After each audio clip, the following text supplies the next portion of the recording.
All right, guys, we are live. We're talking about Ultraman mainly tonight is the main focus. I'm joined by CodyNoTeeth, aka Trauma Nerd. You We've know it. been friends in a couple Facebook groups for like a couple years now. Yeah, there's like the Otaku Farm, Yep, and then which the is Omnibros.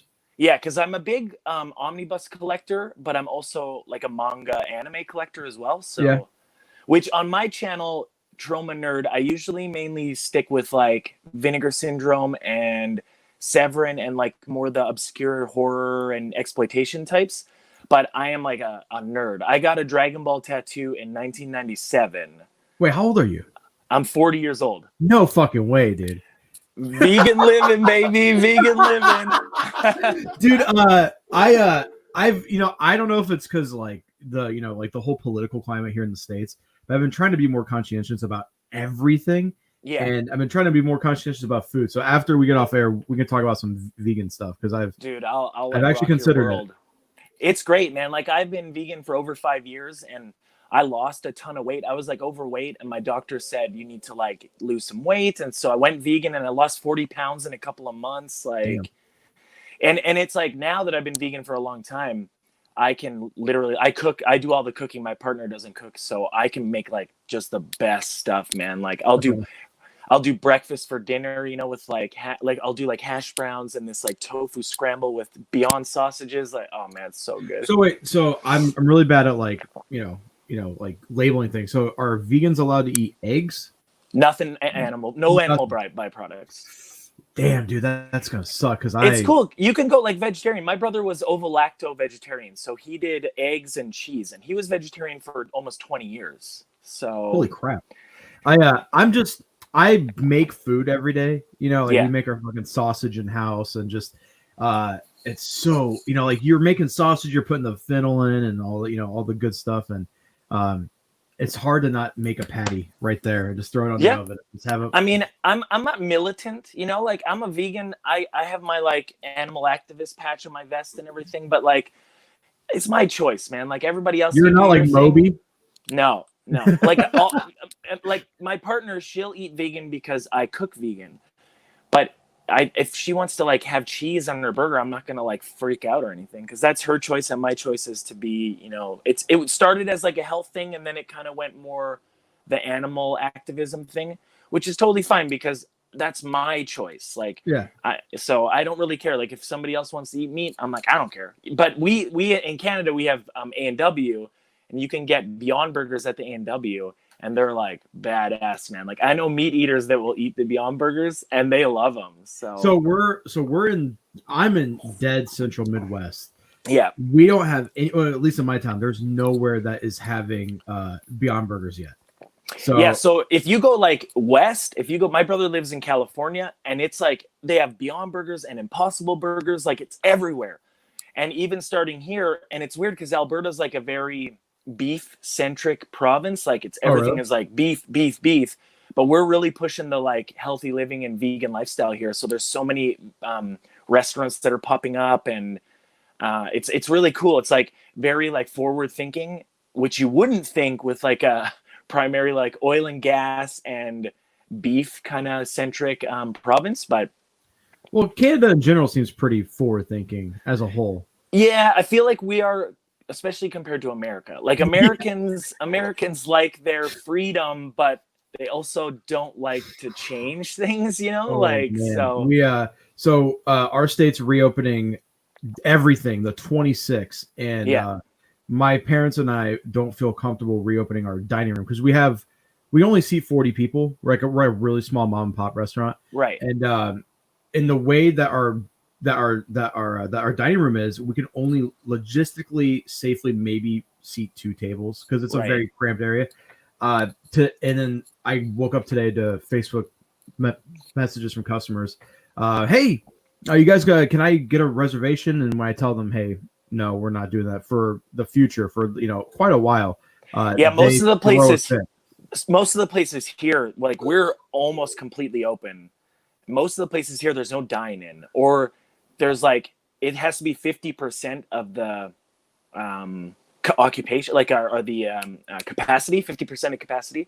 But some places can only hold like 10 people, so they're like, we're not even going to bother opening. We're just going to do like, we do that thing where it's like curbside pickup. Yeah. We've been doing that, and we've been honestly, because this is gonna sound shitty, we've had to let employees go, but because we don't have the employee tax, all the overhead that normally comes with that, we're actually making more money now than we were when we had a dining room open. Yeah. People are just, man, we're like 4 hours on a pizza.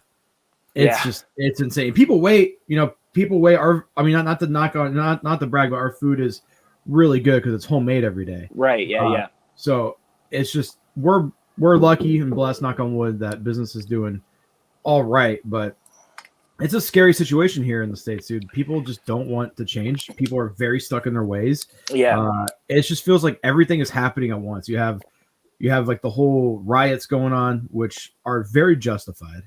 Yeah, I mean, I did a bunch. We had a few Black Lives Matter marches here, and I was like, I geared up, man. Like, I had my bandana on over my face with my like gloves on and black hoodie, like with my sign and everything. And I went to a few of them because it's like, it's a very like meaningful movement, and activists should be out and doing stuff. I mean, it's fine for like the people that don't want to be on the front lines, but as long as you're like sharing proper like what you do on social media, how you're sharing all the like it's like useful information, that's really good activism as well. Like, you can go out and share useful information on social media, because I know a lot of people don't want to be on the front lines. I will be on the front lines for you. So that's awesome. Yeah. We our town had one protest, and it was peaceful, but our town's a very white town. It's a very highfalutin town, or highfluent town, and you should, man, our town's private Facebook group, they were acting like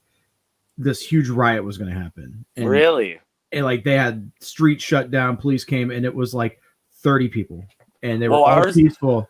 Ours had like 10,000 people, man. Like, holy shit. It was insane. Like, it was 2 complete city blocks. Like, they shut almost the entire downtown down because of how many people there were. Like, our town's probably total 10,000 people.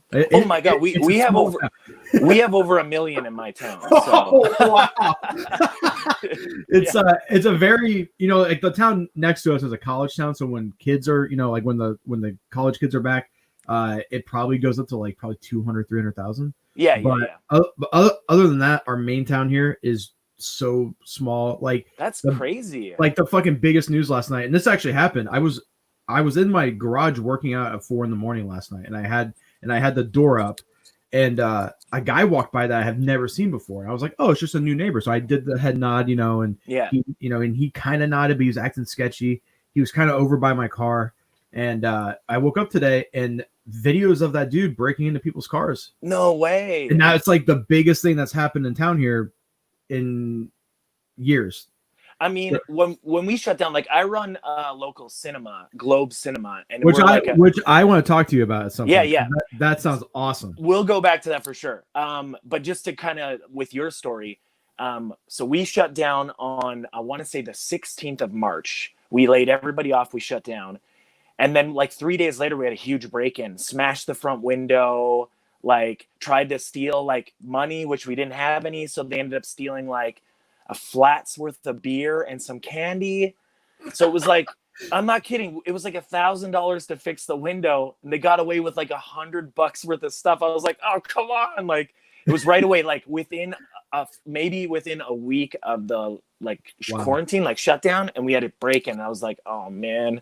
But it's because, I mean, we have like 1 million people. We're right downtown, so there's like quite a bit of crime down here and stuff. It's not like big like US cities where you hear like tons of crime, but oh yeah, like I think in Chicago this week 40 people got shot and killed. Yeah, it's not like that here, but I mean, there is crime. Like, we have a homeless population, and it's like mostly the like crime, a lot of the crime happens downtown, and of course I'm in the middle, I'm like in the heart of downtown. So but it's like, I mean, I go to the U.S. all the time. I like go and visit because I have family that lives in the U.S. and I have friends, and I try and go as much as I possibly can. Like, I usually go once a year. Obviously, this year kind of threw a wrench in my plans, but I mean, I love the United States. I go all the time. It's just like living in Canada versus living in the States. They're like so different and so bizarre that I don't know if I could ever live in the States. Dude, it's terrible. My family legitimately wants to move to Toronto because it's like 9 hours from us. And Toronto's great. Like, I mean, again, Toronto, there's some crime rate, but it's a big but it's not city. compared to America. Like, we have a mass shooting a day on average. Yeah, and it's not like, I mean, there's like, don't get me wrong, Edmonton had 936 guns drawn in 1 year, and all of them were from the police. So there's like, Calgary still has like, you know, like bad cops and crime and all that stuff, but because our population is so much smaller over this like, Canada's huge, and our population is country. Yeah, our country is massive, and the population is tiny compared to America. So it's not as like, we're not living on top of each other, you know, like crammed into these little cities and stuff. Everybody kind of like spreads out and does their own things. So I mean, it's all right. Also, I feel like you guys are more, you guys care, I don't know, you guys care more about your neighbors than the States do. I mean, there's this really bad mentality here where it's all about you and like yourself, and like you have to prosper. But but if you're prospering and your neighbor's homeless, what's the fucking point? Yeah, like our province was a real good example of a community coming together. We had like, as soon as they shut the province down, and like Calgary and Alberta, or Calgary and Edmonton got shut down, our like new cases kind of like peaked and then plateaued, and now there's like nothing. Like, that's why they're reopening our province up, is because there's like no new cases at all, because everybody like got together and started helping each other out, and people were making sure they were staying in and like watching out for their neighbor and stuff like that. I mean, you could go everywhere in this city, and there's like masks available, and everybody was wearing masks and everyone stuff. So we count how many people a night wear masks at the restaurant, and it's like 2 or 3 a night. Damn, man, like people do not give a shit, and we've like taken so many extra steps to make sure the customers are safe. So like, we block off the front door. We have tables. We have 9 signs, and they're all color coordinated. They all say, "Hey, no one's allowed in. Call us. We'll bring your food out. Thank you," and all that stuff. But nobody listens. People come in still not wearing masks. We have my mom's is the main one who deals with the like giving the people the food and taking the cash. Yeah. So she'll put on a layer of plastic gloves that she has duct taped to her wrist, and then she slides on a bigger pair of gloves that she can throw away in between every transaction. Right. And on top of that all, we have huge industrial hand sanitizers that smell like pure rubbing alcohol. And we wipe down the tables. It's just, we're taking so many extra steps, and it's such a pain in the ass out of the care for our customers, because you know, of course, we're a small town. A lot of these people we view as friends and family, and then at the end of the day, they don't give a shit about us enough to even wear a mask, or they'll stop you and they'll have to tell you, "Hey, coronavirus isn't that big of a deal." I know, it's weird. Like, the thing that, like, with 160,000 deaths, you would think that people would be more like inclined to wear a mask, you know? Yeah.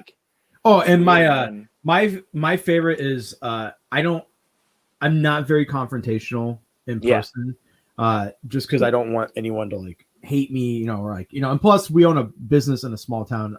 You're public facing. Got to be political about stuff. You have to be. There's only a couple times where we've actually kicked someone out. The one time was when Obama was still president, and someone called him the N-word, and and it was like a normal dude, you know, and we had to throw him out. We were like, get the fuck out. No language like that there. Yeah, no kidding. We had to. My parents are Catholic, and they have like a cross on the wall, and which, strangely enough, we have, you know, Muslim families, Jewish families that come in. Never said anything about that. We had an atheist guy come in, and he's like, he's like, I'm never gonna come in here again because of that. What? Cross. Yeah. And my dad was like, all right, well, there's the door. And the guy was, I'm not kidding you. We're gonna go back to Globe. So I run the Globe, and I am like my mom was very like, believe whatever you want, don't believe whatever. She didn't care. Same with the good thing about my parents is that my mom was she is from Sicily. So my grandparents still don't speak English. You know, they started their own business, which is the pizza place. In a town smaller than my town. And they dealt with a lot of extreme racism, like go back to where you came from, their restaurant being broken into, and it took like 7 years to like garner trust in this small white town. So my mom always taught me, hey, do never judge anyone by their religion, their sexual orientation, the color of their skin, how they are with, like how they are with cash, like if they're a poor person, if they're, more well off. Never judge anyone based on anything other than their character. Right. So I grew up in this bubble just thinking everyone was great. And now that I'm older and I have a kid, I'm like, holy fuck. Like people are actually racist. Like I didn't think that was a thing until maybe like 10 years ago. I didn't, because it's like just weird. It's like weird. If you grow up in like a very loving family and they like, tell you like, treat everyone the same and let anyone believe what they want and love is love and all this. So you're just like, yeah, cool, man. Like that's the way it is. And I became like, even though I'm not not a believer, I understand that people are, because I'm not dumb, like I get people believe whatever they want to believe. And like I was saying is I run Globe Cinema. We had a church in there for 2 years every Sunday where they rented out the space and had their like service every Sunday for 2 years. And most of the people that work at Globe aren't believers, but it's not like we're like, oh, well, I can't go into Globe because there's a church in there. Like, I'm like, no, man, they do their thing. We do our thing. Like, it's not that big of a deal, Like, and the best part about that guy saying he never will come back is he's a regular now. What, really? Yeah, he's a regular. The food must be so good that but like, and he's a normal dude. He's like in his 50s, right? Not like, and that's the thing is like when people look at people like me and you. We have piercings, we're bald. You would think we're fucking radical. Yeah. But we're not. We're pretty mellow. Man. Like so many friends where they'd see me at like film festivals and I'd have like my hood up and everything. And they're like, oh man, you're really intimidating looking. And then they meet me and they're like, oh my God, you're like the nicest guy ever. And we just like hang out. We're like chatting and joking around about stuff and everything. But they look at me and they're like intimidated. They think I'm like some kind of criminal or like a drug dealer or something. I'm like, no, man, I'm like 15 years sober, dude. Like I'm not a drug dealer. Yeah, fucking congratulations, man. Yeah, thanks, man. Alcohol, drugs. Yep. My dad dealt with alcohol addiction for a while, and he beat it, and he's been sober since I was like 7 or 8. See, that's good, and if you can do it, I'm always so proud of people that can because the society that we live in, drinking alcohol and it's like just the normal thing. Like you just, let's go out and get hammered. Like it's not even, people don't even bat an eye at it. Let's go get blackout drunk, bro. Come on. Yeah. And I always look at it, the people that can, like myself and like your dad and stuff, that can kind of step away from the norm and because they realize they have a problem. And they can do it and stick with it, even though people look at me and they're like, what's wrong with you? And I'm like, why? Because I have a good life and I don't need to get all messed up to enjoy myself. I had a problem and now I don't. And I'm happy with who I am. So it's like that kind of stuff. Oh, sorry. Sorry. No, sorry. I was just going to say, I'm really I'm super impressed and proud of people that can actually do it, especially in the society that we live in where it's people don't even bat an eye about alcohol and alcoholism and stuff. So because not and when I say this is my dad was never a abusive drunk. Yeah. But it interfered with work because, my mom and dad are trying to run a business and have a small kid. And so my mom gave him an ultimatum, hey, me or, the booze. And he quit cold turkey, which was insane. Yeah. But he's at that point where if we go out to eat, he can have one drink. And he doesn't feel like he can, go off the bandwagon again. You know what I mean? Or fall off the wagon. Fall off the wagon. Yeah. Yeah. See, I still haven't I haven't had a single drink since I quit because I was a mean, out of control drunk. So I just don't ever want to be that person again. That's good. Yeah. So it's those are kind of the things where, because I'm a little older, I look back and I'm like, man, I made good decisions when I was younger. Whereas a lot of people I know are kind of getting older and it's they're like, oh, I can't do it now. And I'm like, yeah, because you should have done it when you were younger and it was easier. And now it's getting a little harder because you've lived so long with this thing in your life. So, but I mean, again, I'm not going to judge. I don't judge people. Like, if you want to do you, then you do you. I'll do me. So I didn't smoke weed till I was 25. Whoa, really? Yeah. Whoa, so, okay, man. Well, I ate a brownie at 22, but I didn't know. We were at a fucking music festival. I was 340 pounds, and someone goes, "Hey, do you want a brownie?" And I was like my fat brain was like, "I fucking love brownies," and I proceeded to take the whole thing and put it in my mouth, and they were like, "Dude, no," and I was like, "What, dude?" And then they told me, and I was freaking out, but I was like, "Okay, everything's good." And then we get on a Ferris wheel. And it's one of those big ass Ferris wheels where you can fit like 5 people. Yeah, like the one in Vegas. Have you ever? Yeah. And it's going up and it's loading people up and it's rocking and panic attack.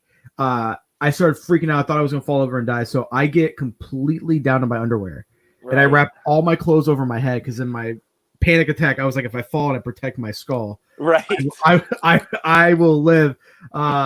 Everyone was just making fun of me. So.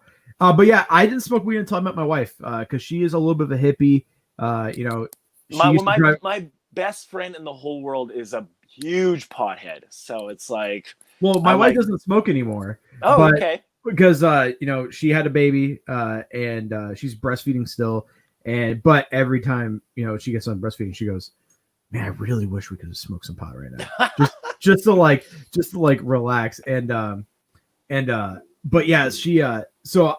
We were driving around and it's our first date, and she goes, "Hey, do you want to smoke weed?" And I was like, "Yeah, I love smoking weed." I was trying to impress her, right? Because I've only ever had 2 girlfriends. I was with one girl for 10 years, and then I married the second girl I dated. So so I was like, "Yeah," I didn't know how to flirt. I didn't know how to impress her. So I was like, "Yeah, sure, let's smoke weed." And I threw up taking my first. No way. Yeah. She was like, "Man, you don't do this, do you?" And I was like, No, I don't. No. And she was like, "You're kind of dumb." And I'm like, "Yeah." And drinking, I drank before 21, but I didn't get drunk until my 21st birthday. My parents took me to Buffalo Wild Wings, and I had a Long Island, and I go and after 3 of them, I go, "Man, I don't even like iced tea."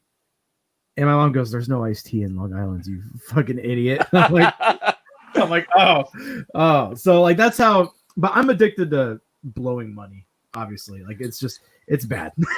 I mean, we all have our things, right? I have a real bad vice, which is I drink. Oh my god! I drink 6 of these a day. It's so bad, man. And my mom, she's always like, "Oh, I'm so proud of you for being vegan and sober and blah blah blah." She's like, "You got to kick that Red Bull habit." And I'm like, dude. "Oh." Amazon has a thing. It's $30 a week, and I go through a 24-pack.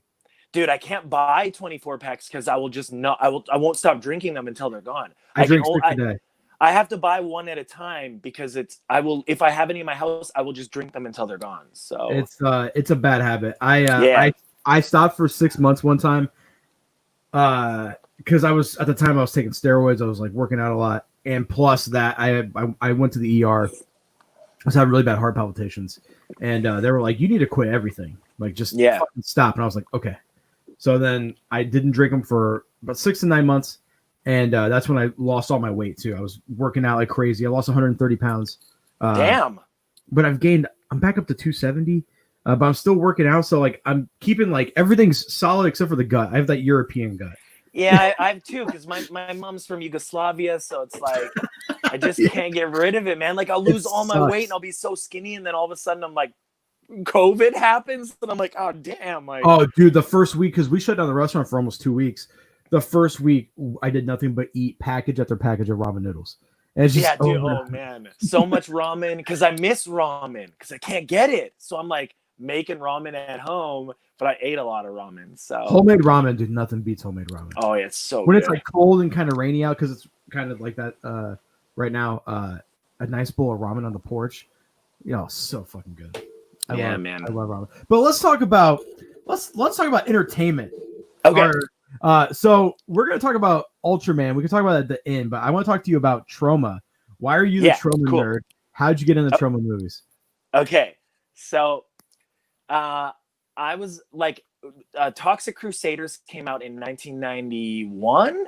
So I was 11 years old when I was watching the Toxic Crusaders, which is the cartoon show based on the Toxic Avenger.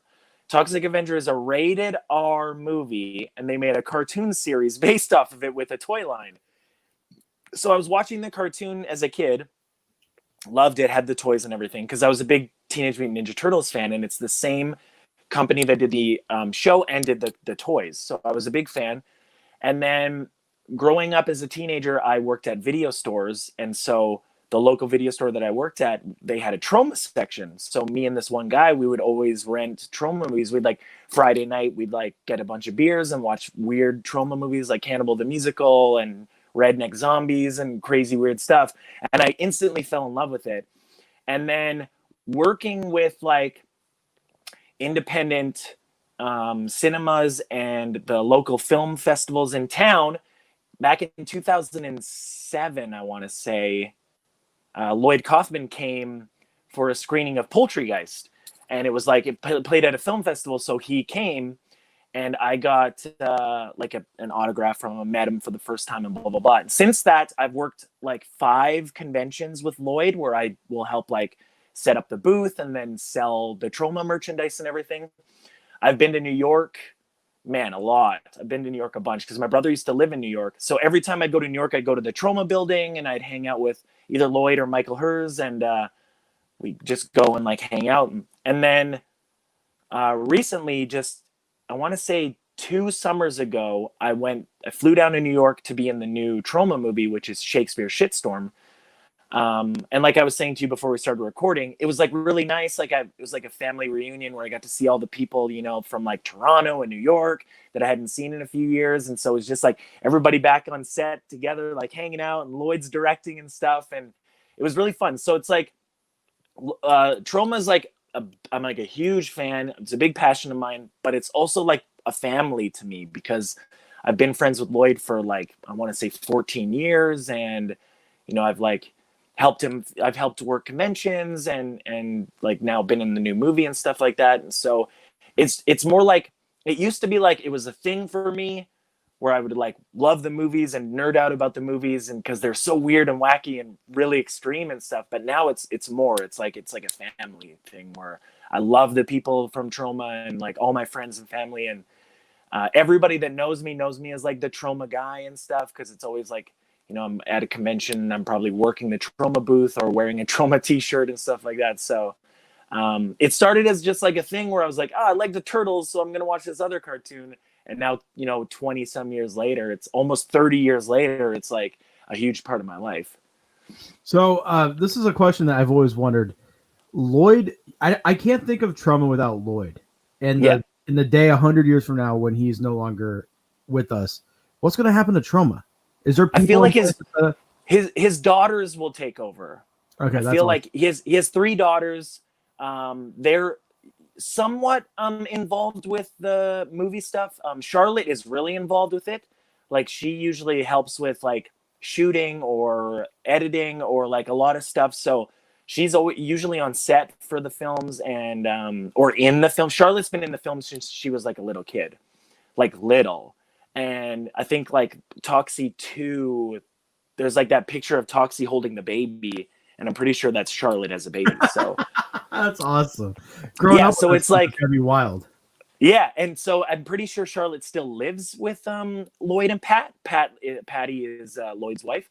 So Patty was the like New York film commissioner, and so now she's retired and she helps Lloyd work with the movie, like make the movies and stuff like that. And Charlotte, like she helps out a lot. Like she's at the New York Comic Con with them, and she's on set for the movie and stuff like that. So I feel like if anything were to happen to Lloyd, Charlotte or one of his other daughters would probably continue on. Plus they have like a really big group of people that are involved with Troma, and I'm sure he's been probably like teaching or gearing somebody for the fact in case like maybe he'll retire sometime and then somebody will take over. Because he's like the I'm trying to think of like a good analogy. He's like the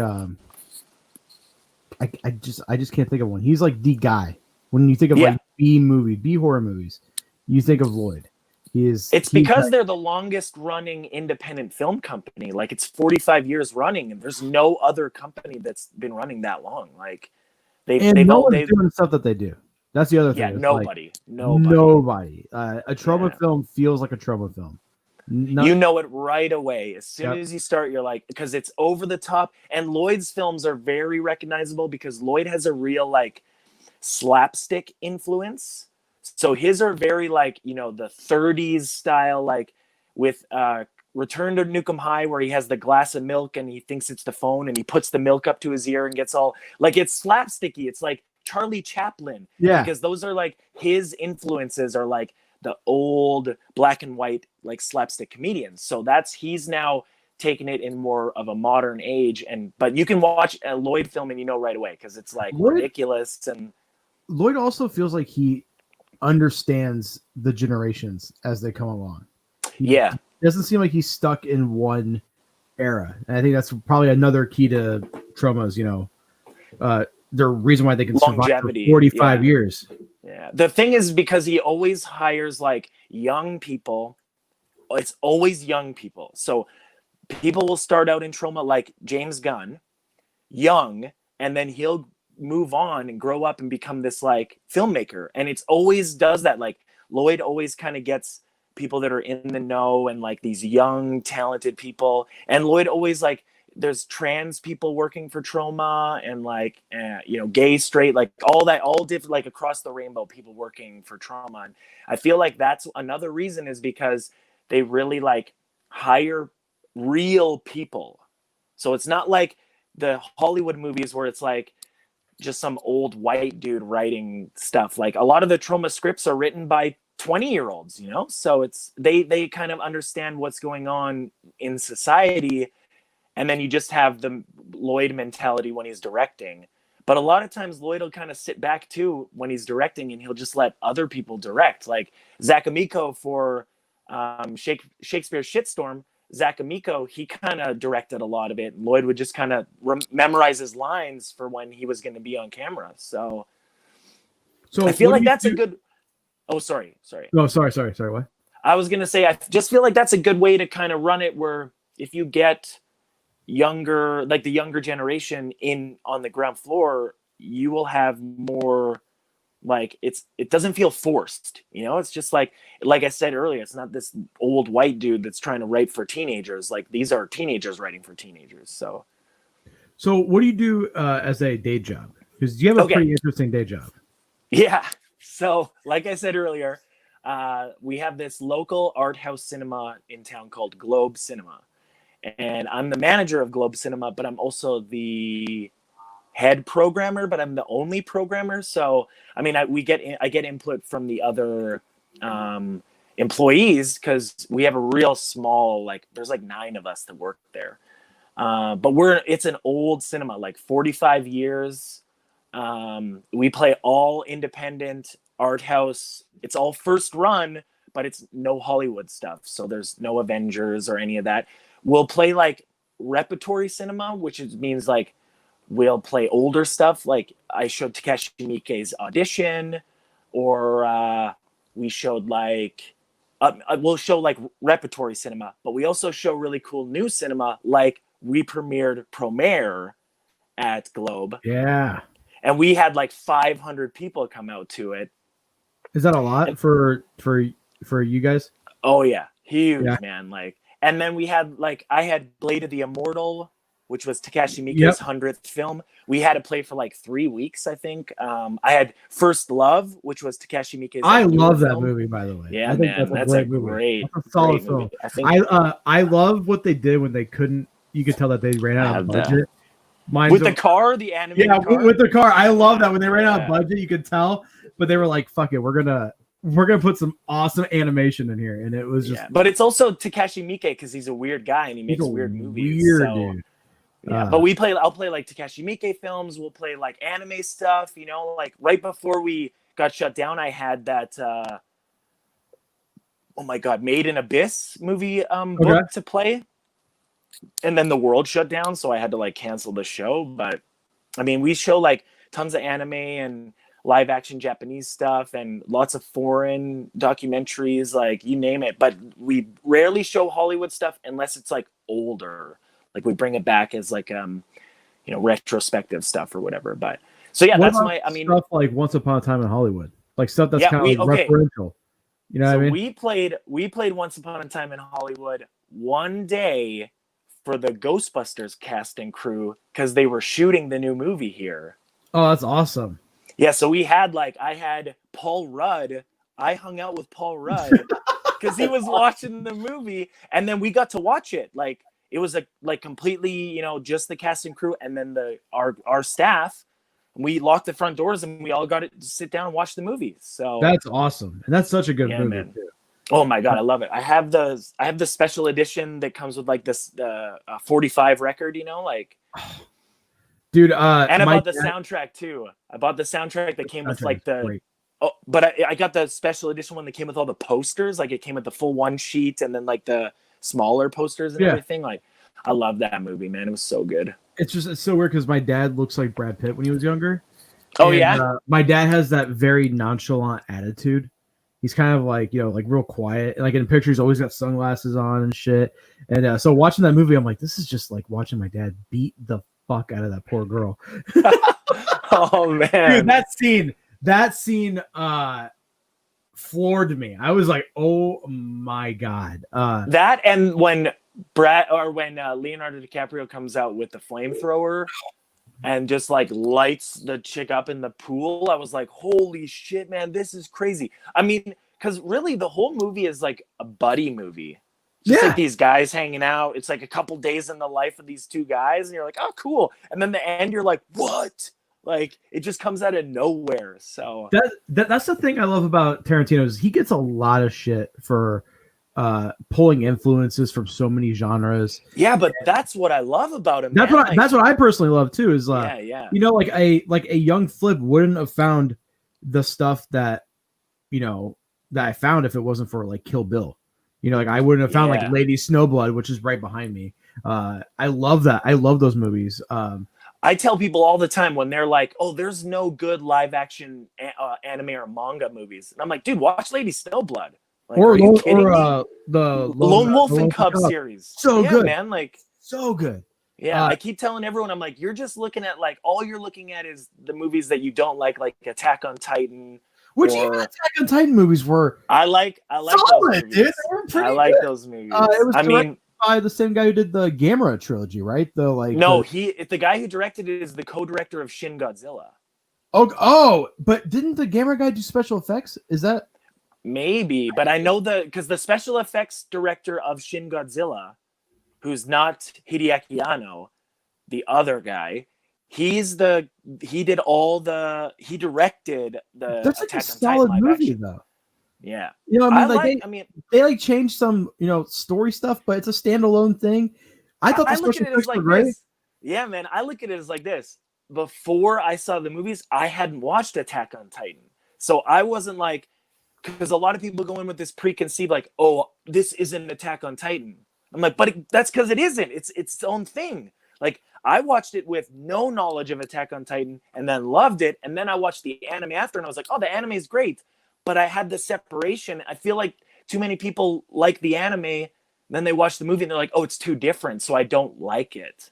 I'm like, okay, I think that's the problem with anime nerd culture is that like they get too attached to one thing, and if anything's changed for any adaptations, they're like I saw people throwing a fit when Cowboy Bebop showed their casting. Yeah, and they made Jet. I mean, which Jet in the show is like a dark skinned guy.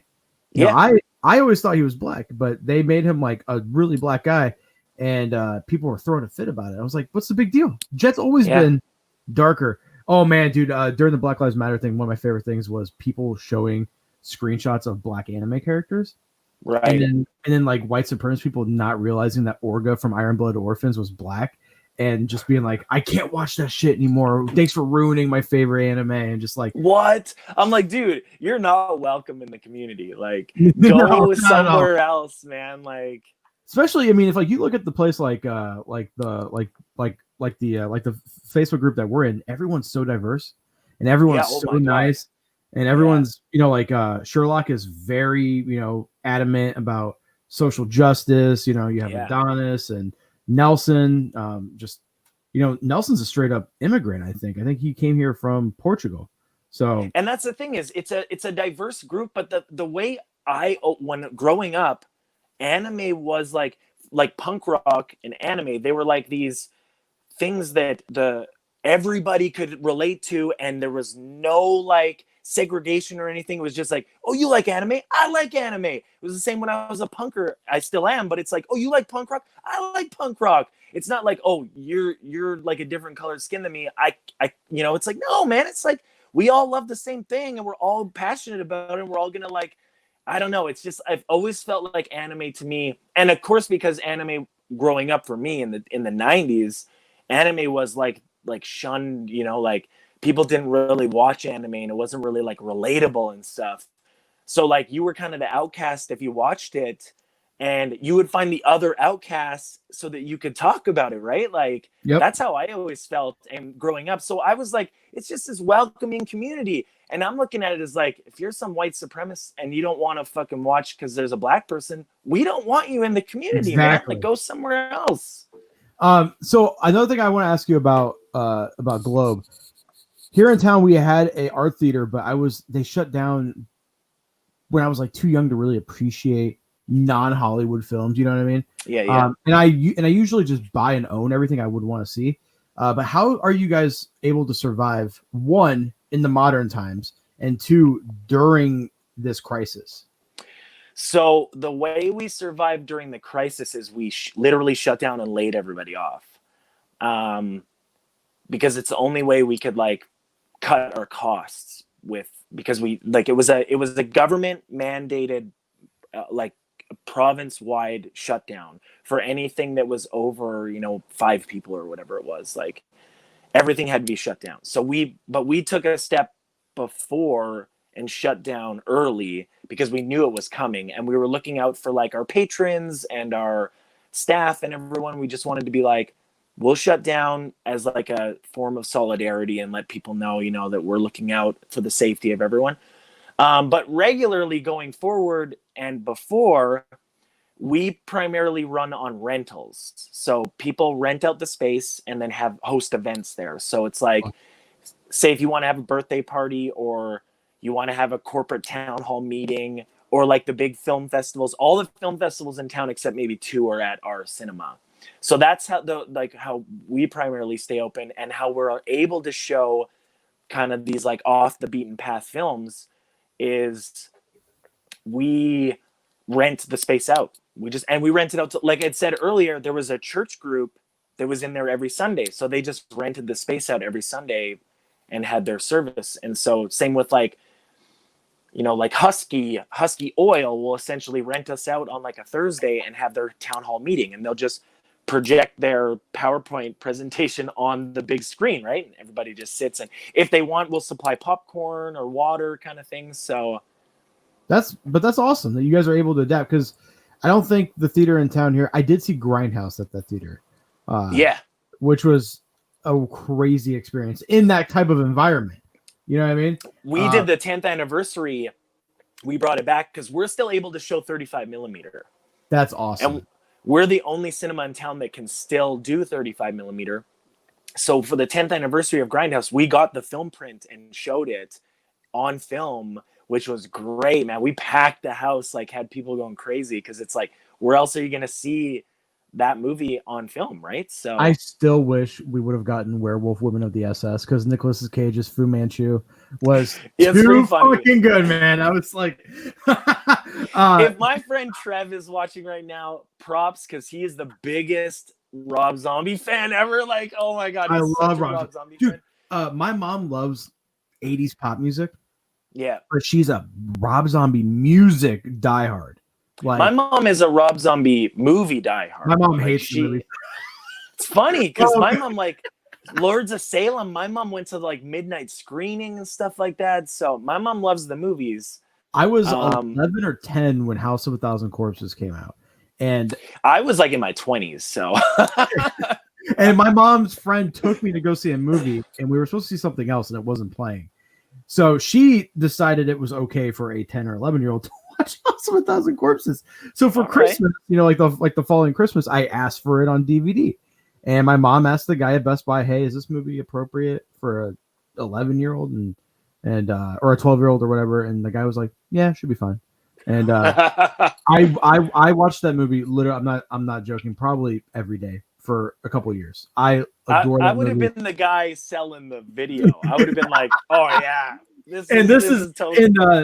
And this is during the phase where I was wearing all black. I had like those trip pants, the fucking spiked armbands, because I was listening to like nice. Mayhem and Dark Throne only, and just like sweet. I hated everything. And one night my mom is channel surfing and House of a Thousand Corpses on like HBO or something, and she caught 15 minutes of it, and next thing you know, she wakes me up, asks for my DVD, fucking snaps it in half, freaks out like, what the fuck? Because she was like, this is demonic. And now in hindsight, we like laugh about that story, but it was maybe 3 or 4 years ago.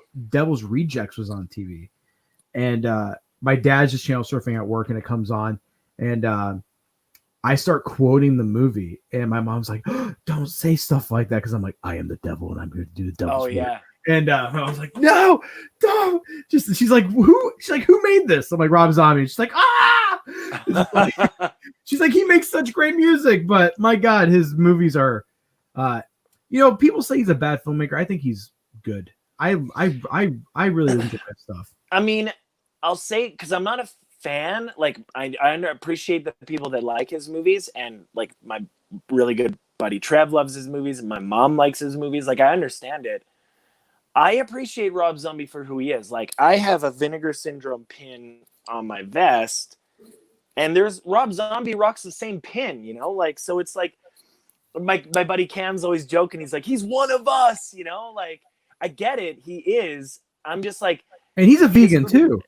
I think so. Most, like, I'm not kidding you. It is so big around, like, in the celebrities, like RZA from the Wu-Tang Clan, and like super vegan, like Jizza and Ghostface are vegans, and they were doing these like vegan slider short episodes on like YouTube and stuff like that. Like, it's huge, man. Like, it's a big movement. So I'm just like, when people say like, "Oh, so and so's vegan," I'm like, probably, like, it's a big movement right now. I think the reason why I know that about Zombie is because, like I said, I was in love with the guy, and when I read that, I was like, damn it, I think he's been vegan since 5th grade. Holy shit! Okay. Yeah, I think it's been like an almost a whole lifetime thing, and he's never done drugs. Like, whoa, he's like almost straight edge. Like, he's a very. I mean, you look at him. He's got the dreads and the hippie look. I mean, I totally see it. Like, if they're saying he's vegan and he's like straight edge, I'm like, I see it, man. He's totally got that like vegan hippie look to him, So me and my parents went to Columbus to go see Tom Segura. Do you know who that is? No. He's a comic, and we went to a town. It's a little rough, but we go to a coffee bar, and it's like this hip, beautiful coffee bar. My mom and dad, from a small town. We walk in, everyone's got face tattoos. They got, colored hair, dreadlocks. And I'm used to that because that's like my generation now, what I mean? And my mom's not. So she thought we were in a bad part of town. And I'm like, no, Mom, the guy serving us coffee has like a full fucking face tattoo. And it's just normal. People don't care anymore. Yeah. And that's the thing, is like, originally a lot of the face tattoos were, people would get them, like, especially homeless people or like train hoppers and stuff. They would get the face tattoos because they could claim insanity, and then they could get like their food stamps and stuff like that, right? Like, but then people found out about it and became wise, and so now they couldn't do that anymore. They couldn't use it as an excuse. But now, because it's so recognizable and like almost like, I don't know, it's just acceptable. It's a bold look. It is. Like, I'm like covered in tattoos, and I like nowhere on my face. I'm like, no, but I have friends that have like tattoos on their faces and stuff, and I mean, they have regular normal jobs. Like, people kind of don't really care about it as much anymore. So here where we're at, people give a shit, and that's the thing, is like, I have no tattoos, and I really want to get full sleeves, which my wife is cool with. She's like, hey, you can do whatever you want. My mom and my immigrant grandmother would not. Like, this right here, this septum piercing was an ordeal, and I'm almost 30, Like Right. this was a fucking ordeal. And my mom's whole thing is like, what are people going to think of you that come into the restaurant? I'm like, I don't give a fuck what they think. It's not like they're going to quit eating our food just because I have a tattoo. Nobody's gonna care, man. Like I always look at it as like, because I remember when I first got my first hand tattoos, and my mom was like, "You've ruined your life." And I'm like, "But really? Like, are people gonna look at my tattoos and care about that kind of stuff?" Like, and nowadays it's like you see more people with hand tattoos than without. I feel like I see hand tattoos everywhere. Like if I'm walking around or on the bus or on the train, it's like hand tattoos everywhere. I'm like, I see police with hand tattoos, so I'm like, it's really not like as. But I mean, I got my hand tattoos, I want to say like 16 years ago or 17 years ago or something. So it was a little risque. Yeah, a little different back then, but now it's like, man, tattoos, people don't care anymore. Like they don't even I feel like people don't even bat an eye if you have a tattoo. They just kind of look at it as like, oh yeah, it's like you're wearing a shirt. Like people don't care. My favorite thing is like not my favorite thing is, but like the thing I want to do is I want to pick an artist, because I see a lot of people who just get tattoos like, oh, it's $5 tattoo day, let's just go get whatever. There's a guy in town, he's really expensive, but it is like photorealistic. There's a girl out in California named Sarah Fable, who I really want to get tattoos, and I want to do Godzilla like on my forearm, fighting King Ghidorah. Like have him like wrapped around, you know what I mean? And like I think that would be sick. I want to get like a Gundam head helmet right there. I want to get like a whole leg piece of like Kamen Rider, like Heisei era Rider and Ultraman stuff. I just want to get a bunch of tattoos. I mean, I'm saying like in 1997, I got Son Goku, like Super Saiyan Son Goku tattooed on my leg. Because I was like a big Dragon Ball fan before. Like I have been a Dragon Ball fan since I want to say like 1994. And so my first tattoo in 1997 was Dragon Ball, like, and it's Super Saiyan Goku from the Cell games, but it's not from the anime or the manga. It's from the Super Famicom game. Oh, wow. But it's like, it looks from the anime, like it's anime Goku, but the image itself was never in the anime. It's actually from the Super Famicom Dragon Ball game. And so I was like, oh yeah, I want to get Dragon Ball. It's like, oh my God, my first tattoo. And I'm like in love with Dragon Ball. And so I want to get it. And so for me, I was just like, I was working at a tattoo shop. So I just told the guy, I was like, just tattoo me, and he's like, okay, cool. And so we drew it all up and he did it. Not thinking about like anything, I'm like a 17-year-old kid and I'm like, oh, I'm going to get a Dragon Ball tattoo. And I mean, it looks okay considering it's like almost, 3 decades old, but it's like, I mean, it looks okay, it's like not bad, but it's like not great. Like I see my 40, dude. Yeah. Okay, I'm not kidding you, man. That vegan lifestyle. I'm not just kissing your ass. This has been like one of the most organic conversations I've had in a very long time, dude. Not to shit on anyone that's been on the show, but like, no, man. You know what? I love your guests, like, and your episodes, because I'm not gonna lie, I'm a massive fan of your channel. Oh, thank you. Dude. I love your content because I'm a big manga and anime fan, and I always go to your channel if I want recommendations for manga that I'm not reading. So I mean, I watch all your videos and your guests are good. And it's like, I feel like you're, especially the like podcasty, like kind of what we're doing, the podcasty episodes. Cause I was on a podcast for a few years, like 2 or 3 years. And it was like a comic book podcast. So I kind of know you just talk and let it kind of go and do its thing. And I know sometimes people, they need more structure and they have to like, okay, we have to hit this beat and we have to hit this beat and blah, blah, blah. But I was like doing a podcast for so long, man, you just kind of throw all that stuff out the window and just sit and talk. And it's, especially with somebody like you where there's like some people that are just like, I don't know if they're awkward or if they don't know how to talk to certain people, but like, I feel like I vibe with anyone. So like, I can tell when someone is a little hard to like kind of string along and kind of get to talk.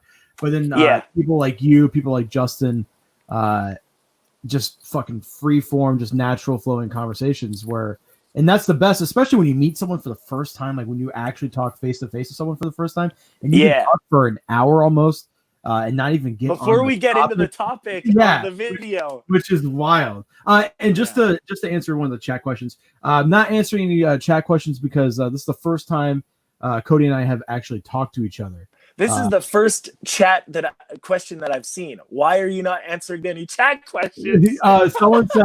Someone said he actually, I think he said this a little while ago. He wrote, Trauma Nerd, you and I need to be friends. Oh, cool, man. Okay, so my YouTube channel is Trauma Nerd. Trauma Nerd, yep. Yeah, if you want to go there. And my Instagram is the Nerbs, THENRBS. Don't ask me what it means. If you friend me, I'll let you know what it means. But and then I mean, like, we're friends on Facebook, but I usually like don't accept a lot of friend requests on Facebook because I try and keep my Facebook stuff to mostly like my work and like the film stuff. So I don't do a lot of personal stuff on Facebook. I keep it more like Globe and Night Terrace Film Society and the film festival stuff. I try and keep it more like that. And my dog, I have like a lot of photos of my dog on Facebook. So that's the main, like the most like personal stuff on my Facebook are pictures of my sleeping dog. That's pretty much like we're getting a dog next week. We ordered her about 3 weeks ago. We got a little Cocker Spaniel coming. So, how cute. My wife's been wanting a dog for at least a year now, and I've said no. I said no. And finally I was like, we were supposed to get a house this year, but I think plans are on hold because of COVID. So I was like, I'll make a compromise. We'll get a dog. Sweet. I mean, it's the best thing ever. Like, I have this little Chihuahua. He's 9 years old, named Nibs, and he's like my best friend, man. I'm not kidding you. No kids. Just I have a 15-year-old tortoise and a 9-year-old Chihuahua. Yeah, I used to have a turtle back in the day too. I had him for about 5 or 6 years.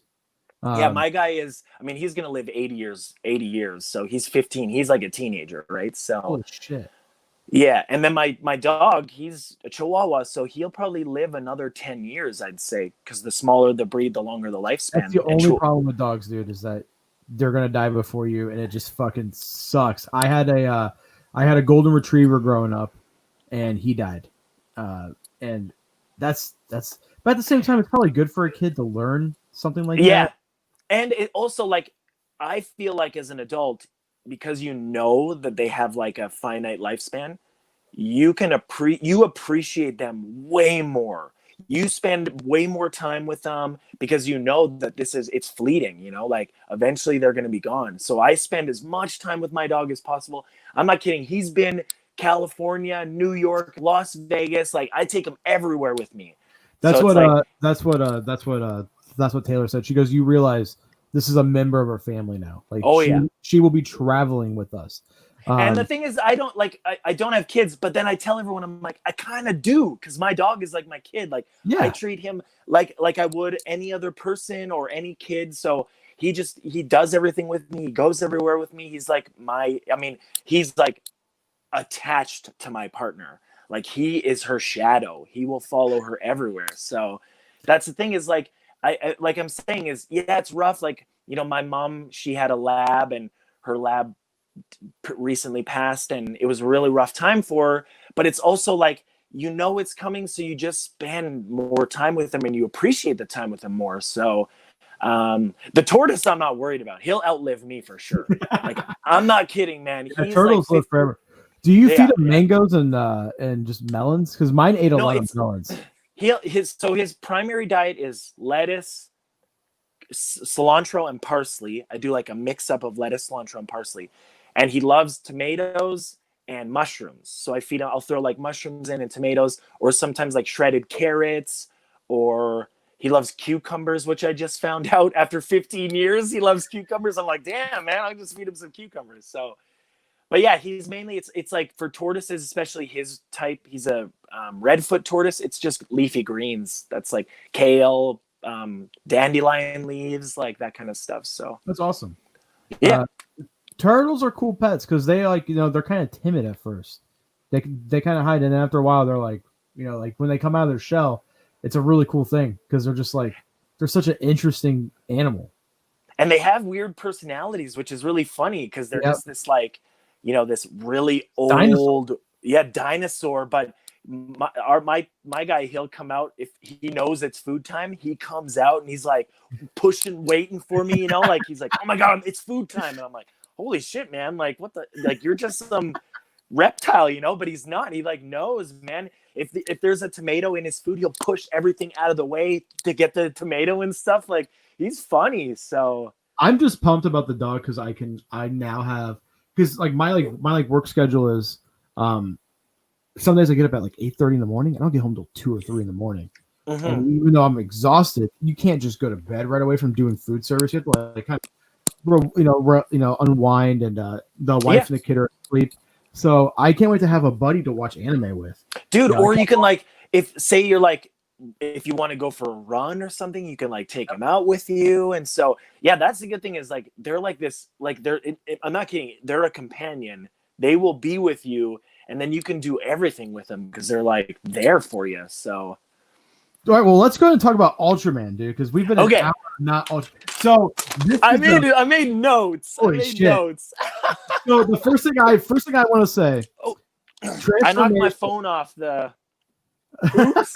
I got so excited about the Ultraman that I knocked my phone off. So the first thing I want to say is that the lead writer did pass away from COVID, I think. Damn. Yeah, and he was a young guy. Like it was like his first big shot in the industry. We don't know how many episodes he pinned or like how much of the concept he has pinned. But I want to say this was a fucking great first episode. I think, dude, I'm not gonna lie. Like I've watched most of the modern Ultraman on the Subaraya's YouTube channel. Yep. And for the first episode of a new Ultraman, I was like hooked. Like, dude, hooked that opening. Right from the oh man, it was so good. I want to know where. Not to like shit on Sentai or Kamen Rider, because I think right now the 3 big ones that are airing are all good. I think 01's great. I think Kira Manger is a step up from Ryu Soldier, and then I think this first episode is really impressive. But I don't know where Subaraya just gets the production budget, because my god, episode and was insane. The miniature work in this episode, like when. Okay, so the robot's name is Sevinger. So which is a goofy design too. I love it. Yeah, I love the like. I love it. It's very like 50s sci-fi. Like it's. Yeah, I love it. So when he's picking up the stones and putting them on the back of the truck, and then the truck drives down the road, I was like, "Damn, man, this is really good miniature work." Like they did for the first episode, they went all out. So if you were to take that kaiju design out and replace it with like the Cloverfield monster, that opening could have been like a horror movie. Like it was, yeah, man. Like just like the way it was shot, the like the whole color grading on it was, and how it was like started street level, yeah, and then everybody's running, and then you see the monster like above it, the towering above so everybody. Goofy looking too, yeah. which I love. That's the part of the Ultraman is the goofy kaiju design. So, but I feel like I don't know if you noticed it with this one. I feel like this one is gearing a little more towards the comedy. Yeah. Like the main character is really kind of goofy and they're all like Roger and he's like K, like I feel like they're gearing it a little bit. I'm not complaining. I'm just saying that it feels like, especially compared to, I want to say X or even Orb, this one feels more. Orb was like very melodramatic. This one feels more like comedy centric. Like it's a little more goofy. I'm not complaining. I'm just saying that this feels a little more like they're going that route, but I mean, I enjoyed it. I thought it was great. Also, Subaraya officially putting it out with official translations is just that's a big deal. So I don't know, because I watched Nexus, X, Ginga S, and Orb, all and on the Subaraya. I watched Geed on the Blu-ray, the Mill Creek Blu-ray. I didn't watch it on when it was on the Subaraya, but all those other ones I watched week to week as they were coming out on the Subaraya's YouTube channel, none of them had subtitles. But this one, this is like they're taking the U.S. market, like the Western market, super seriously. And I don't know if you noticed, because so everyone out there, so we're talking about Ultraman Z, or Ultraman Z, however you want to say it. This is the brand new Ultraman. The first episode just premiered on Friday, and it simultaneously premiered on the Subaraya's YouTube channel. Yep. Yeah. Within an hour, it had 74,000 views. That's a big deal. As of today, it's had 1,340,000 views. And I mean, with them teaming up with Marvel as well. And, oh my God, that Alex Ross cover, like, so good, and did you see the Spider-Man one? Yeah. Oh man, like, damn. So that's the thing is Ultraman is now like with them localizing it with subtitles, simulcasting. It's in everybody's. Yeah, everybody knows about it. Everybody's watching it. So I'm like, damn, this is like really good for Subaraya, really good for Ultraman. So, and really, just like really good for Toku fans in general, because you know, for a while there it was dry. You know, we had that really, which I still have, that shitty DVD that Mill Creek put out years ago. Oh my God, I had that, and it's awful. And I have a bunch of the other ones too. There's like the Red Baron, Iron King. Yeah. Which those two I keep on my shelf because there's no other way to watch those shows.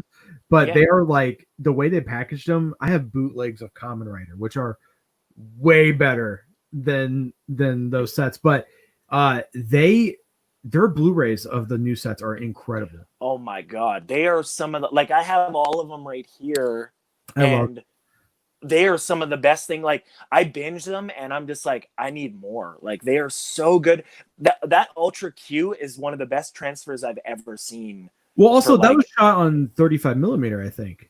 I thought it was it 35? I thought it was 16 millimeter, but it might have been. But it was shot on film, and that's why it looks so good. I mean, I probably shouldn't say this, but I have a source.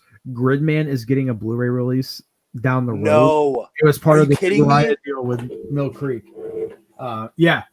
So I know, dude. I'm so I knew. So did you hear Eva got a local? Yes, you said there's like the UK Blu-ray, right, of that coming out. I knew about that about a month and a half ago, and so ever since I started doing YouTube channels or doing the channel, I've made friends with some people who like work in the industry, and a couple of them just messaged me and they're like, "Hey," they tell me don't say anything, and I'm like, "Oh fuck," but yeah, I probably shouldn't say. Yeah, but Gridman is supposed, because it's not directly tied to Ultraman, but Subaraya is trying to push their whole universe. That's why we got dude.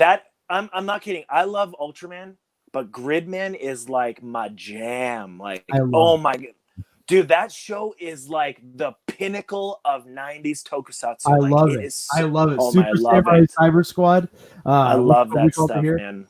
Man. Yeah, like when it was translated over here, like Mighty Morphin Power Rangers from Super Sentai, we had the Super Samurai Squad. Like, oh my god, man. But I'm not kidding. If you've ever I've watched the Japanese episodes of Gridman, the kaiju in Gridman are like so good, untouchable, man. They're so good. Subaraya, just in general, their production values are just above and beyond. I think Sentai is probably the bottom of the barrel when it comes to production value. The thing is, Sentai's fun and they're enjoyable, but if you're comparing, like, Subaraya is like here and Sentai's like, you can't even. It's like, wait. Now, have you watched the new Sentai show? No, the last Sentai show I watched was the one with the trains. I don't even remember what that one's called. Tokuger. That's a great show. I love that one, but like that's the last one I watched, which was like, that was years ago. I want to say like 5 years ago was that last 5 or 6. Well, the problem I have with Sentai is that Ryu Soldier, the last series, the production value and the whole gimmick was great. It was like dinosaurs, but it was like mecha dinosaurs. Super awesome. The fucking Zord designs were great. The suit designs were great. The story was awful. This one, Kira Major, story is great. But their weapons are just like, you can tell it's a normal plastic sword. The gun is like a little like black. It's so cheesy. And then you got stuff like Kamen Rider and Kamen Rider 01 is just incredible. You should watch that. Okay. Was it Kamen Rider Zeo was the one before, was not that good. This one is amazing. And then every Ultraman has been solid. God. Just every single modern one has been great. They do rely on the whole combination shit a little too much. Well, you have to realize that it's modern Toku and it's Tsuburaya. They're marketing towards selling toys. Yep. And the easiest way to do that is you do like the Build a Gundam, right? Yep. You have where it's like a guy gets the toy, puts it on the thing so that a kid can take that thing and put the toy on it. And it's like he's part of the show.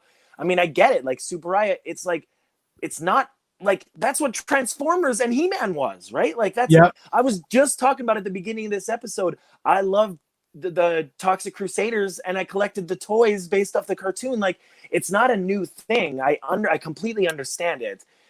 I'm kind of glad that they're gearing a little away from the cards and they're using these medals, and it's like you scan the medals and there's 3 different Ultraman medals, as opposed to like most of the modern ones where they get a card, they put the card in.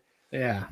The card in this one is literally the main character. He gets a card of himself and then puts it in, and then all the Ultraman it's like a medal with the Ultraman's face. He puts it in. It's called where do I have it here? The Ultra Riser. And he puts the 3 medals in the Ultra Riser and then scans each one. And then the 3 combine into the, like, whatever form. So the first form we got was, what was it? Alpha Edge. That was the first form. And Alpha Edge was 07 and Leo, or Leo, however you want to say it. So he gets all kind of like powers and abilities from them. So he gets the Kung Fu fire kick from Leo. He gets the beam from 7, and then he gets the helmet blades from 0, right? Which I loved how they turned into that like kind of like nunchucks, you know, like and they make the Z out of the nunchucks and stuff. Man, I love that stuff. But I totally get like so good. Yeah, it's totally gimmicky, it's totally goofy, and I totally get why they're doing it. Like, you can sell those little, I mean, I've seen all this stuff. You can buy those like Ultraman medals, like the little. This is the first Ultraman thing that I've been very tempted to buy the toys, and I'm like, because these ones are like really cool. Like I think they're really badass. These ones, like the other ones were just kind of like cards, you know, like with the card. Yeah, and there's a lot of them too.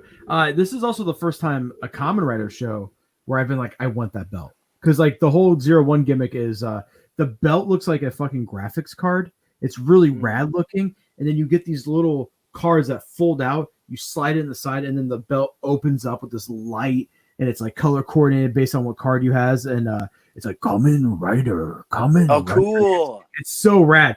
But yeah, this and Ultraman and Kamen Rider are the first time I'm like, I want that gimmick. I want to collect it, but I'm like, fuck, my wife would kill me. Dude. Also, I'm not kidding. Getting the Japanese Ultraman stuff, like I have the Belial box set, like the movie, and it comes with like the movie, and then there's like the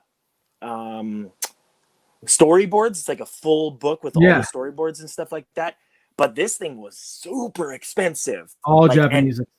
All Japanese, and there's no subtitles or anything like that. So it's like, but I just wanted it because it was this like incredibly awesome like box set, and I'm like, oh my god, I have to get it. Really expensive. I have Cyber Cop, which is an old Toku show. I have that box set, which was expensive, and then I got Super Panzer World Gallant, which is the old Sunrise mecha anime from like the early 70s. That was like a $300 box set. And that's the thing is like collecting the Japanese stuff, it's cool, but I'm like, oh my god, there's no way. Like it's so expensive and we have to import it in and stuff. So I have a friend who buys every Ultraman, Sentai, and Kamen Rider Blu-ray. He has all of them, and he's like, it's the only thing that I can collect. It's too expensive though. Like I mean, I guess if that's the only thing you're collecting, then it gets a pass, because it's like, okay, I mean, then it's not that bad if you're buying a box set that's like $100, because it's like it's only the one. But it's like if you're like me and you, where I'm like I'm buying comics and I'm buying manga and I'm gonna show you this, dude. I keep buying. Sorry if the room's messy. I keep buying Gunpla kits. So I literally have a fucking I've watched some of your videos where you're like they were behind you and you're pulling them all out, and I was like, Gunpla for me was in the 90s. I was like huge into building Gundam models. I had so many of them.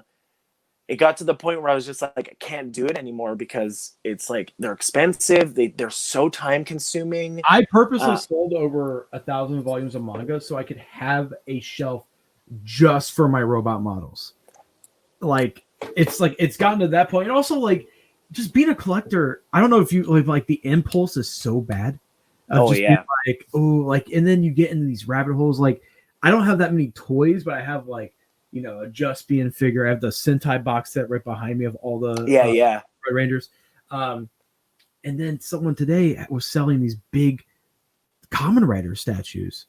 It was like $100 for 18 of them, and I'm like, holy! And I was like, okay. I mean, that's like me. Like I'll kind of show. So there's like my Toxic Avenger stuff, right? And for me, I'll get into the rabbit hole where I'm like, I hit up eBay and I'm like, oh, this guy's got a figure, so I'll like get it. Then I'm like, oh, this guy has one too. And then I end up with like laser discs and all this stuff. And I was like, dude, I should have gone on eBay. I have 1, 2, 3, 4, 5, 6, 7, 8. I have 16 Tokusatsu laser discs. Just damn, man. That's it's not good. I mean, I was tempted to get. There was one seller that had all of Evangelion, the laser discs. The laser discs are beautiful too. I was so tempted to buy them just for the covers alone, man. Like they're beautiful. But the thing is, they're so expensive. Like and then getting a laser disc player is also expensive because they're like kind of hard to find. I have a buddy Rhett, and he has a Laserdisc player. So I just my most recent Laserdisc was Toxic Avenger Part 2, a sealed copy of the Laserdisc. I would just frame it. Yeah, I don't want to open it. I'm like, oh, I have a sealed copy. But my buddy Rhett, who's like got the Laserdisc player, he's like, yo, bring Toxic Avenger 2 over and we can watch it. But I'm like, I don't know. I don't want to open it. I have so many different versions that we can watch. I don't really want to open the Laserdisc. So that's the thing is like these box sets are like that thick. There's like 10 discs in there, but dude, sleeve has different artwork and just like they put so much love and care. I actually have the rarest anime Laserdisc in the world. It's for Trider G7, which is a robot anime. The only way you could get this was in 2001. You would call Bandai or pick it up at a certain store. There was only I think it was like 500 of these made. Yeah. And even the Laserdisc database doesn't have photos of it. Oh shit! They just confirmed that it is a real product. It's real. And that's the only thing that they have confirmed on it. I took when I saw it pop up on eBay, I was like, "Is this real?" And I did some research. It took like digging and digging and digging. I find like magazine ad snippets. People like post them and be like, "Yeah, this is a real product." So I bought them, and it was one of the more expensive purchases in my collection. What is the most expensive thing in your collection? What am I'm trying. This is like because I have a lot of stuff in my collection. I'm trying to think of what the most expensive thing. Like the Ultraman box set was $118 for that. I paid $60 for an unpunched original Toxic Crusaders Toxie still carded, unpunched. That was $60 for an action figure. What's the most expensive thing I have? I don't know, man. Because I buy comic book pages too, right? Like I have comic book pages like I just like single pages. Yeah, like Ed McGuinness, Superman, Batman. I have a page. Tom Grummett from Superboy from the 90s. I have a page, and I'll commission art too. Like I have a Ryan Otley who's currently doing Spider-Man, but he also did Invincible. I have like Leonardo, Teenage Mutant Ninja Turtle from Ryan Otley. I have a Donatello from Eric Larson who does Savage Dragon. Yeah. So I have like a lot of original art, and that stuff can be really expensive. So I think the most expensive. I have two $250 Gunpla kits. Damn, for a model. Yeah, but That's they're crazy. 1/60th scale, so they're gonna be massive when they're built. The Gundam Unicorn Blu-ray box set from Japan, which came with an exclusive Gunpla. It's the only way to get the OVA movies of Unicorn. Because the US release is the TV show that they broke it up. But it all has English subtitles on it. That was like $600. What? Yeah, I mean the fucking Legend of Galactic Heroes. Oh, I have what it is. So I have the 4 Sideshow Teenage Mutant Ninja Turtle statues. Holy shit! All 4 of them. They're. I think they averaged at like 200 plus, and I have the 4 of them. So that's pretty cheap for Sideshow though, because usually I know, but they're the maquettes, so they're not the full Sideshow. Like these are the smaller scaled. They're still like, I mean, each turtle's like on a rooftop, and they're bigger. They're like big statues, but they're not the full like Sideshow statues. These are like a smaller scale. That is the one thing I've never gotten into as a statue, because there's been a few. I think Sideshows did Gotcha Man. They did a really sick Gotcha Man. Yeah, I was like, it's $2,000. Oh no! See, I had quite a few Sideshow, and I sold all of them except for the turtles. I kept the 4 turtles because I spent a lot of money on them, and they're gorgeous, these statues. But they're so big, I don't have any room in my apartment to even display them because they're just too big. Like, I'm running out of space, dude. It's just, that's the other thing, is that when you have a kid, you know, and you grow up and you become an adult, you don't have room for all your stupid shit. Like I have 5,000 vinyl records too. Like nobody knows that. I'm a huge vinyl head. I used to. So am I. And I used to DJ with vinyl. So like, yeah, I have so many like just like dub plates of like tracks that, you know, were just, you know, made, you know, for like one-offs. It's just, and a lot of it's also like black metal too. I'm a huge black metal nerd. And my partner is like big time into black metal, like loves black metal. I even started fucking collecting cassettes because, you know, there's like certain bands that are like, oh, we're too you know, dark to put it out on vinyl. We need to put it out on. Honestly, to tell you the truth, I just bought a cassette like last week, a brand new one. What'd you get? So it's not new, it's old. It's like Defiance. There's this anarcho punk band Defiance, and their first album, No Future, No Hope, this company released the album on cassette, limited like to 100 copies. So I had to order right away. So I was like, I still have a tape player. So I'm like, yeah, so I'll buy cassettes. Like, so do I. But it's fun. My kid and my wife don't like the metal. But they like, I was like really big into like underground, like, you know, like techno and stuff like that. So was I though. I mean, I have a ton of techno records, you know, from like the 90s that I a huge box like full of them, like, so. And yeah, like they like my kid will groove to that. My wife's more into like Elvis and, you know, Lumineers, Mumford & Sons, stuff like that. It's actually so funny because we're like, you know, she's like this country girl, she's, you know, proper, and then she marries this dipshit. And it's just so funny because she's like, actually, we were watching Ultraman. This is probably like maybe a month ago, and she just looks at me and she goes, "I think you might be on the fucking spectrum." And I go, really? I go, why? And she goes, "How do you like this?" Well, and I mean, and then a couple weeks later, she's reading an erotic werewolf novel, and I was like, "What the fuck are you doing?" Yeah. I was like, "What are you doing?" And she's like, "Nothing." And she's like stayed up and like, I've never seen her like be so engrossed in something. I'm like, "You're reading like knockoff Twilight?" You know what I mean? Funny. Like, and she's just. But I mean, people like what they like, right? So... Yeah, exactly. And like, there's no. Also, she is so supportive, and she like. I saw her comment on like her friend like shared a thing on Facebook, and it was like, what game or TV show out of these, or was like a you know like a choice thing, and she nailed exactly what I was into. It was like Dark Souls, Ultraman. I was like, fuck yeah, like, you know, like she actually pays attention. She knows. She's a pretty solid wife, a pretty solid friend. I mean, as long as they're like as long as your partner is like understanding, they don't have to be into it, but Exactly. they understand that you're into it, so they can appreciate that you appreciate it. You know, it's like my partner is the same thing. She'll get me stuff just to see my reaction, because she'll be like, I just wanted to see, because I like seeing you like react to stuff when you get it. So she'll be like, I don't care about this, but I wanted to see how you would react to it. So but my partner's also a huge nerd. She's in the other room playing Last of Us 2 right now. So it's like So you said she's into black metal? Big time. Oh my, I met her at a black metal show. So who's like her favorite bands? She loves Dark Throne. Like, we have a ton of the Dark Throne albums. She likes Bathory, and I mean, I don't know. I don't know black metal at all. So if you were to ask me like bands, I'm like, I know Dark Throne. I bought the new Mayhem record.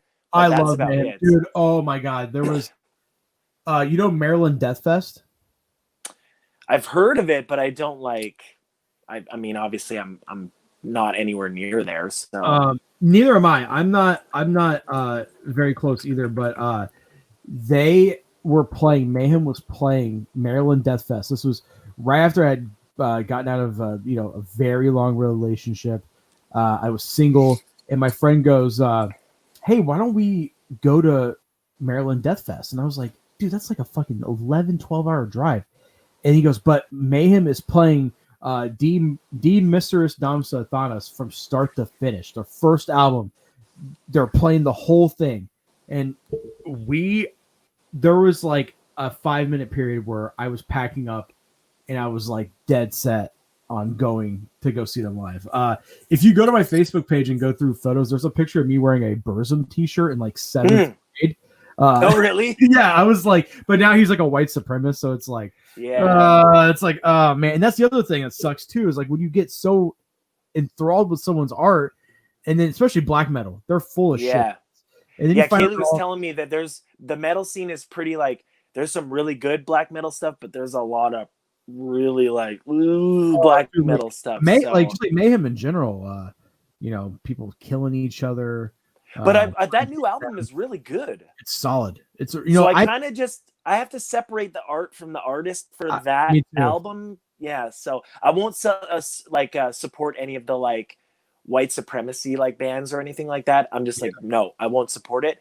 But if it's like crazy guys and they're doing weird shit, I'm like, that's fine. Like, I'll just not pay attention to that and listen to the album. And the new album was actually really good. Mayhem's one of those bands that I think have never put out a bad album. Like, every album's been solid. Even was a Grand Declaration of War, which is like their like almost electronic album. People hate on it. I fucking love it. I think it's great. One of my all-time favorite bands. If I were to ever get a tattoo, actually, there's a photo of me with my wife's very conservative family.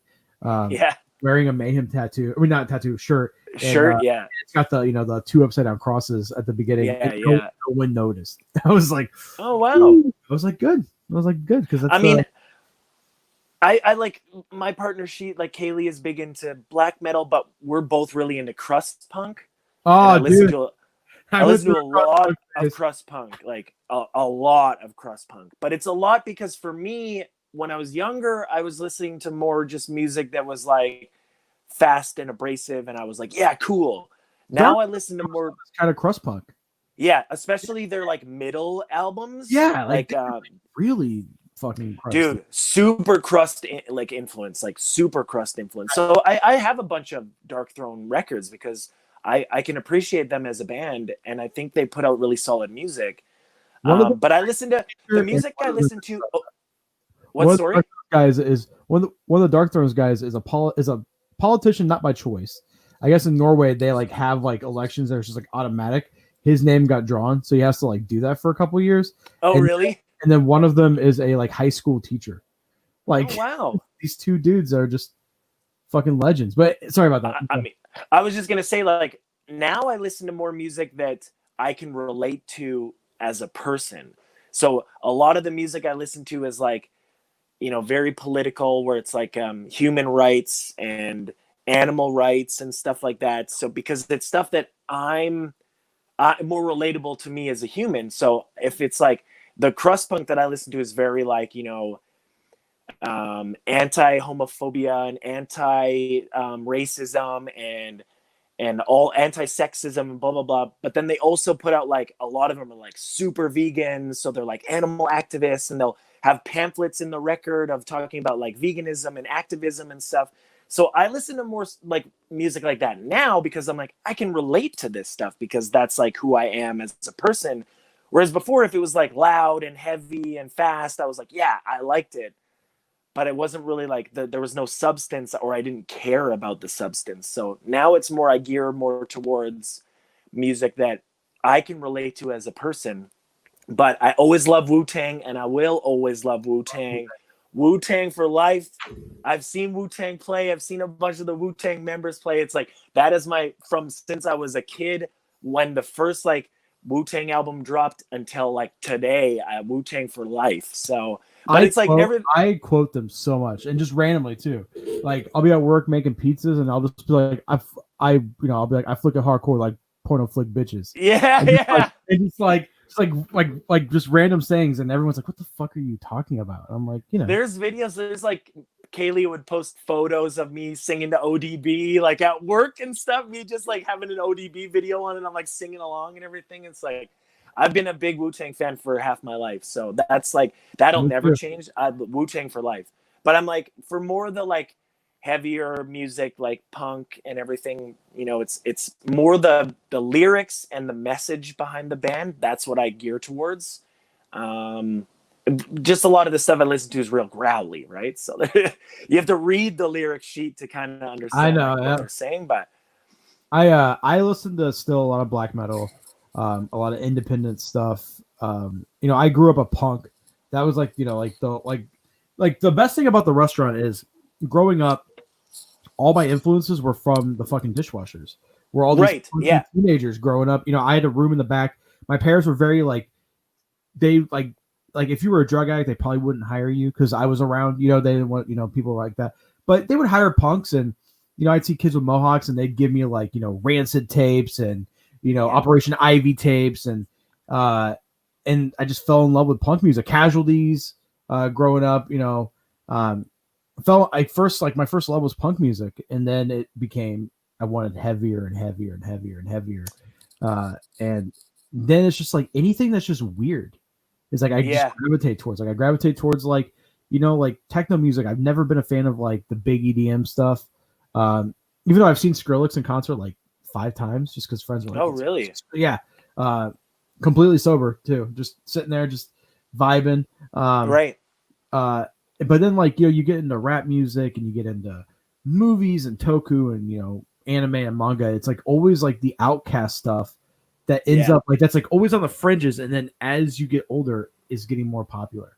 It's so funny, man. Growing up when I was a teenager, and I loved comic books. Comic books were my thing.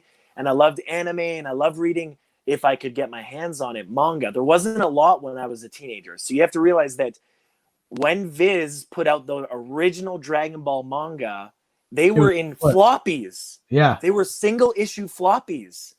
Dark Horse did that with Play the Immortal too. Yeah, they were single issue floppies. So I was getting manga $2.99 an issue for a single chapter. It was crazy, man. So I mean, it was hard to get a hold of. 1 second. Sorry, Cody. That's all right. There we go. I'm just going to have to have it off my headset. I'm going to have to have it off in my hands. This headset has been a major pain in the ass the last couple of weeks. It's a wireless headset. Yeah.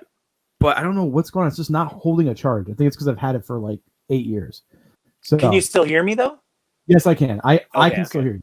Okay. So, all I was saying is it was rough for me. If I wanted to watch Dragon Ball, I would have to go to a bootleg store and get dubbed, and I'm not talking subbed versus dubbed. I'm talking dubbed VHS tapes. So these are 3rd generation taped VHS tapes of 3 episodes maybe.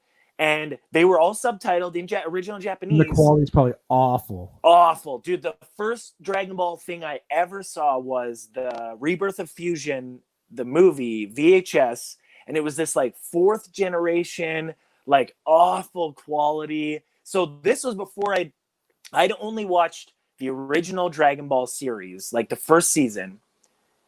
And then I watched the Rebirth of Fusion, and I was like, how is this even the same show? Like, what is going on from this little kid to these guys with like golden hair?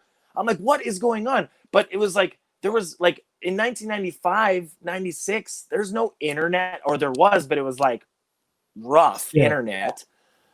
So I'm just like, I'm getting bootleg VHS tapes, watching them, you know, on my VCR, and I was dubbing them as well. So I'd have 2 VCRs, put a tape in and record the tape so I could bring that one back. If I was renting, like if I went to the Chinatown and went and rented like VHS tapes, I was dubbing them so that I could have it at home, or buying like for $50 or $60 a VHS tape that had 3 Dragon Ball episodes on it. That stuff was hard, man. It was hard to come by. And $60 back in 95 was like probably 110, 120 bucks now. And I'm talking like I was working at Dairy Queen at the time. So like my entire paycheck is going to these like bootleg Dragon Ball tapes, you know, like, so that's the thing, is it was difficult to get a hold of. And if you liked anime back in the 90s, people were like, what's wrong with you? Like, who are you? You read comic books, you like anime? Like, what's wrong with you? Now it's like, on the spectrum, like, you know, yeah, like, exactly. Now it's like, man, it's so, I can go, I walk down the we are street. spoiled, dude. We can go get fucking Ultraman for $30.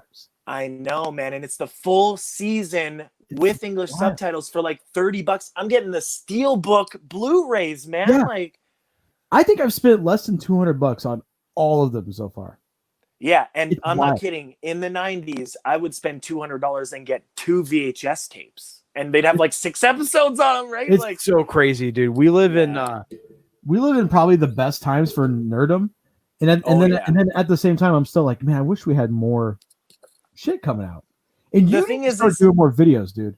You have we should, such a good personality. You need to start fucking talking about shit, showing shit off. Me?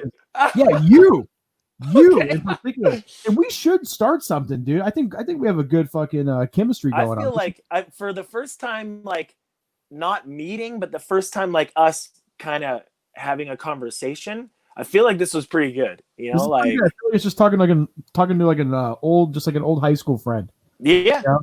It's just natural. We're just 2 nerds nerding out about the shit that we love. I know.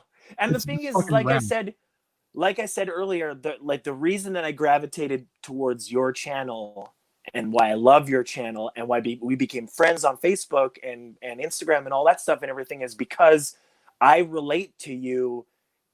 I trust in your opinions with stuff because I know when you're reading the Ultraman manga and you're talking about the Gundam series, and I'm like, oh man, I can relate because I love that kind of stuff. So when you recommend something, I can usually be like, I'll probably enjoy it because you like all the other stuff that I like too. That really means a lot to me. That is one of the nicest things anyone's ever said to me, dude. So I mean, I just like, I thought it, like, I'm not going to lie. I was pretty excited and really nervous for this thing because first off, I've never done like a live stream on YouTube before, but I'm also because, I mean, you have a really good YouTube channel and mine is kind of just like, dude, me showing like, I literally just pick up my phone and I record. That's it. I know. And I was like, I'm like, I should start doing more like that because usually my videos are just like my haul video of like whatever movies I got. And it's just like showing the video. And my buddy Rhett is always like, you got to like film yourself more. And I'm like, I don't know. But I mean, this has been a lot of fun. So you should, and we should go to wrap it up because it's been that's cool. Hour and 38 minutes. Holy shit. I told my wife, I was like, babe, this is going to be like probably an hour, you know, because she wants to like watch a movie and hang out. I was like, if we like half an hour, 45 minutes, probably, because we're just going to talk about the Ultraman episode. Which but we barely talked about the Ultraman episode. But whatever, I'm going to end the episode like when we start rapping right now. I'm going to be like, go to Subaraya because like the official Subaraya YouTube channel, because if this is like any other of their like their shows, the first episode will only be up until the second episode drops, and then I didn't even know that. So that's how they did all the other shows. So the first episode will be up for a week, and then they'll pull that and they'll put the second episode up. So you have a week to watch the first episode, and then the second episode will come out. Because I watched, I'm not kidding, like a ton of the modern stuff, and you have 1 week to watch it and then the next one. And so on Friday, I'm telling when they drop. Yeah, it's Fridays when it comes out. And I think it was like, because I messaged you as soon as I watched the episode, I messaged you that it was out. So I think it was at like 6 or 8 o'clock, between somewhere around that time. It was like midnight almost. So if you just keep an eye, the best thing is to watch the episodes because it's localized. This is one of the first times that I can remember that an Ultraman show was coming out at the exact same time in the West that it was in Japan, localized. So and they're doing this a great is job. The localization's great. It was great, man. I was like, I've seen some like, simulcast like localization, and you're like, what is? I can't even read this. I can't even follow along with it. And this was like, this seemed official. Your entire collection. Just go. What's that? Go over the whole collection, everything, dude. Make it a 2-3 hour video. I will fucking watch that shit. It would be huge, man. My collection, because all I have displayed are my Blu-rays. That's it. All my DVDs, all my VHS. Because you have some like I didn't even know about this. Yeah. Very obscure recommendations. That, by the way, this was fucking hilarious. This was. Rad. I know. I knew you would love it. I knew you would love it. I love it. But yeah, you need to make a fucking video and just being like, hey, this is my collection. But let's go and wrap it up. Okay. Guys, for watching. This will be up. StreamYard and YouTube. It used to go up right away. This is probably going to be like a day or two because it's an hour and 40 minutes and it has to process everything from a third party. So it will be up. I'm going to save this one. This one has been great. Usually if I say something a little too risque, I usually delete right afterwards. Right. But thank you guys for watching. Go follow Cody. But by the way, CodyNoTeeth. What's the no teeth? Okay. I'll show it. And I don't normally do this, but I don't have any teeth. What happened? So it's actually, I knocked him out 20 years ago. Like that's so rad, dude. Yeah. So CodyNoTeeth was like my punk dude I've ever met. Yeah. It's like it's a nickname that's just stuck with me forever. So it's like that's just I'm on my Instagram is like the Nerbs, but my name CodyNoTeeth because that's just like my old band. That's what I was named, CodyNoTeeth and stuff like that and everything. So it's rad just a nickname that's stuck. Yeah. Fucking rad. So guys, go follow him. If you go on Instagram, I've tagged him in something. You see him in the chat. We're constantly messaging and talking to each other on there. So I know Darth Pin's also on Instagram. He's rad as fuck too. So thank you guys so much, and we'll see you guys next time. Oh, I have to say first off, because I forgot to say it at the beginning, so I'm going to say it then. What up, YouTube? Thanks for watching. What up, guys? Thanks for watching. Yeah. Out.